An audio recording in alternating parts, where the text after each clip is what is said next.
Hey everybody, time for another update on our bin. Let's take a look inside. Alright, no one on that lid there. Feel no one underneath. Roar! Sure there's no one up there, okay. Oh my goodness, I can't pop this today. There we go. Okay, so we've got no one on the lid. That's always a good sign because that means they're not wanting out, that they're not unhappy with their environment. So that always pleases me. You know, I didn't actually, before I did this, I didn't lift up this bucket to check the leachate underneath. The bin feels a little heavy, so that means we've got some moisture in there. And it's the actual bin, so well, you know what, let's just go ahead and pull it out and take a look. We've got very, very little leachate. I don't know if you guys can see in there. Very little, and I don't see a bunch of worms on the bin, just castings coming out. So that's good. That means they like their environment. They're not going somewhere else. Okay, let's pull our char out.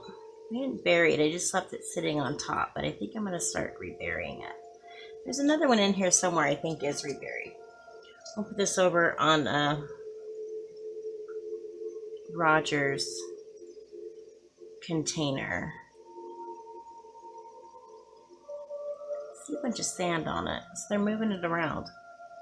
Alright, Roger, you hold that while we take a peek in here. Let's start peeling some of this back.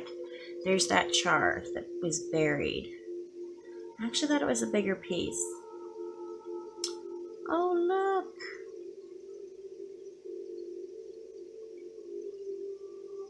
That guy kind of looks like a potworm, actually. I don't know if you can see him on the tip of my thumb there. He's awful pale and white. So that's not a good sign that I'm looking for. There is, however, I don't know where'd he go. There was a baby on here. I don't see him. But we will pop this up. We're going to put that potworm back. We're going to put this over on Roger too. Hold that, Roger. So this is where that char was. Let's take a peek in here and see if we've got any other signs of potworms, because when red wigglers are born, they're not white. They are pale, but they are most definitively pinkish. I'm actually not seeing anything around there. Let's go a little deeper into their little pocket here. I can see a pocket of them. Oh, they're all around the remnants of the food that was left. This is all the kitchen scraps that were left. What do we got here? Can you guys see that? Oh, yeah, we got some greens. Looks like some onions. Let's get a good look here. Smell it. Doesn't smell bad. Yeah, actually, I don't know if you can see that, but there's actually a great deal of potworms in here, which tells me that there's something in my food that attracted them, because that is not baby red wigglers. Can you see that? There's a pretty good little pocket right in here. Can you see that? Where's my camera? There it is. So that's no bueno. It's possible stirring it up, because I've left this now for about a week and a half. It's possible stirring it up to aerate it will help it out. Let's get another little handful of stuff down here and take a look. I'm going to scoot this over a little bit so I'm not drop it on the floor.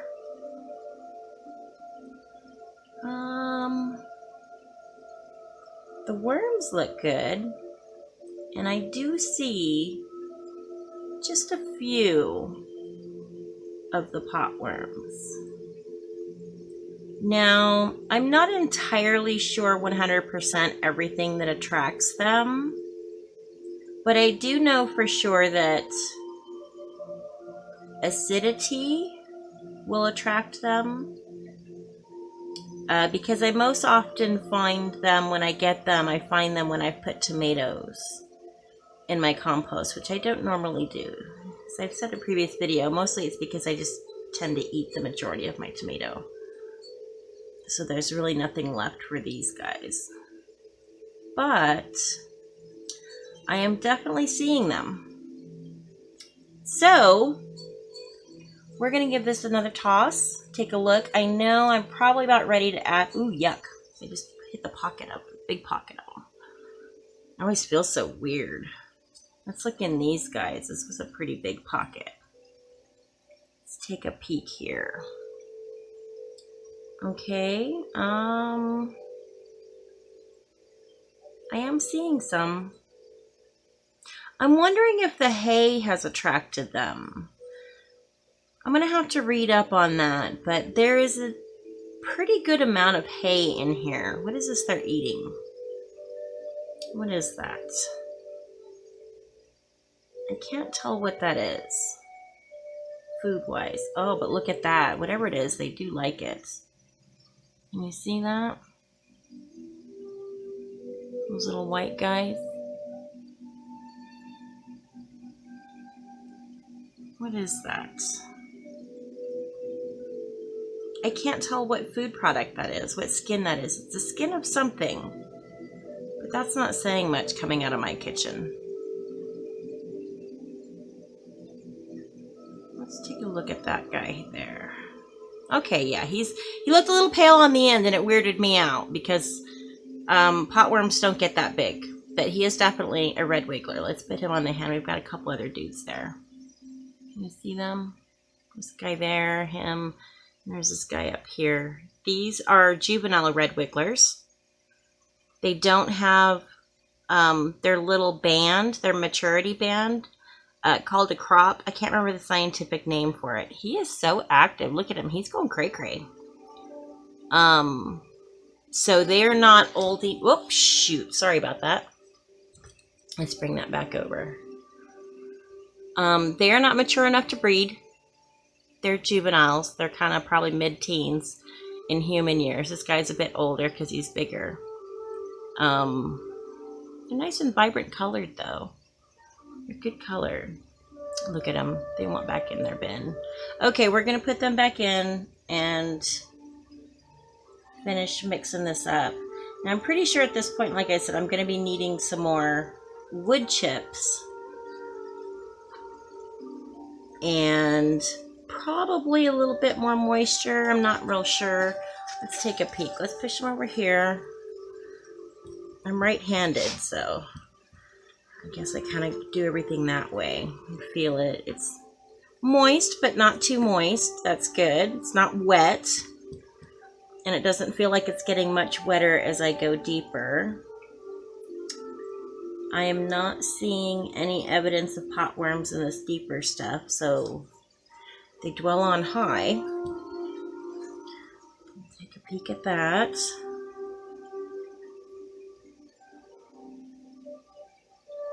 Yeah, that all looks pretty good. A lot of cocoa coir though. They're breaking down that hay pretty good. And ooh, I feel a dry pocket down here. What is that? Just some hay. Okay. Get down in there. We just want to make sure we get some air to that stuff at the bottom. So we flip it in the bin, give it a nice break up. That's feeling pretty wet, but that was at the bottom. So the moisture and leachate is going to pool up down in there before it falls through the bottom. So we're giving that a chance to air out so we don't get any bad smells. Because even though I feed them anaerobic food, I don't want their environment to be anaerobic. Yeah, they're making some leachate for sure. This is much wetter. So we'll aerate that a bit. Let's get in the center pocket here. It's usually pretty dry. And then we'll give it a big old flip over to the, oh shoot, drops on the floor. This side, take a peek. Okay, well they definitely need some food.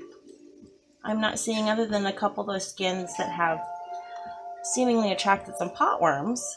which they're not harmful to your bin, but they are an indicator that there's something in your bin that could potentially make it an unhappy environment for your red wigglers. I know some people use American night crawler, or sorry, not American, I'm so silly, African night crawlers, and they do composting well as well, but they're not as efficient as red wigglers. They tend to dwell deeper in the earth naturally. In the, several inches down is where they like to live. Whereas these red wigglers in the wild, they like to live in the top couple inches of the earth, where they have access to fallen leaves and natural detritus and stuff like that that's attracting bacteria. So everybody's got their job in nature. She doesn't make mistakes.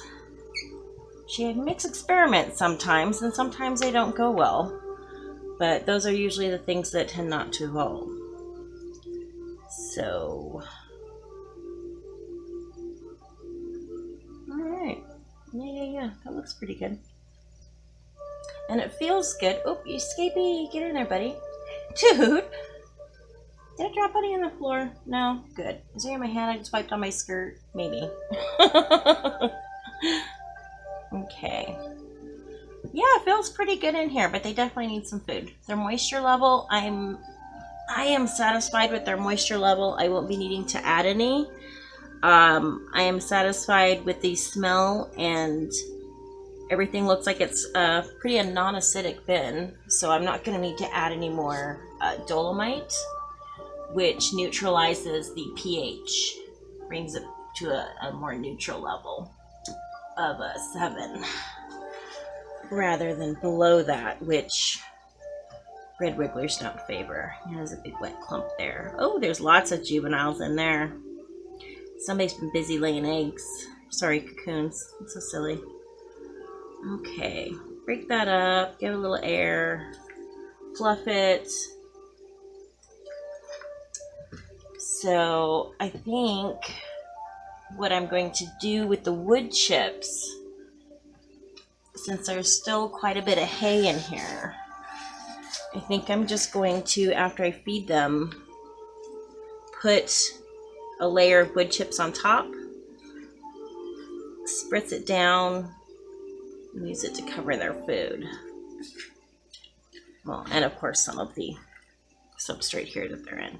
But yeah, they look pretty good. I'm happy. They're breaking it down at a pretty good rate, not too fast for me, because I had gotten rid of a whole bunch of worms because I didn't want to break it down too fast. Sifting can be a lot of work. Finding people to pass it off to sometimes can be more difficult, but fortunately I have a forest right next to me with some trees and plants in dire need of assistance, so I'm going to do that. Let's, you know what we're going to do, actually, I think, rather than make a trough down the center, we're going to make a trough on the side here, and we're going to get them all to come this way and feast over here. And the whole time they're all coming up out of the bin and over to the food, they're composting and doing their thing. And then the next time we feed them, we'll bring it over to this bin and force them all to travel again through the matter to break it down to get over to their food source here. I did drop someone. Oh no. Oh no, buddy. He's a big fat turkey head too. Look at that. He's not moving very much. Is he unhappy? Oh, was you on the floor? It's a good thing Freya didn't see you, because she might have wanted to play with you. The worms. Oh, he's got a potworm on his little body. Poor dude. Actually, okay, yeah, he wasn't attached. That weirded me out for a second. I thought he might have been a little parasite. So we're gonna smush him just because we don't want potworms. Hey, buddy. Weedly. Don't be mad. I'm gonna put you in your bin and feed you. In fact, I'm gonna put you right there so you can get in at the food first. A little clump here. Ooh, yuck, that's a clump of food with a great deal of potworms in it. So we're going to keep that and just dispose of it as it is, period.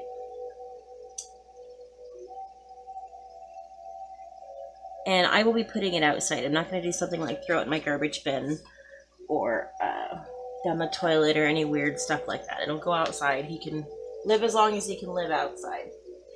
But he can't live in my bin. So we've got some food here. Oh, I do also have, I want to add in. In fact, I think I will put one underneath.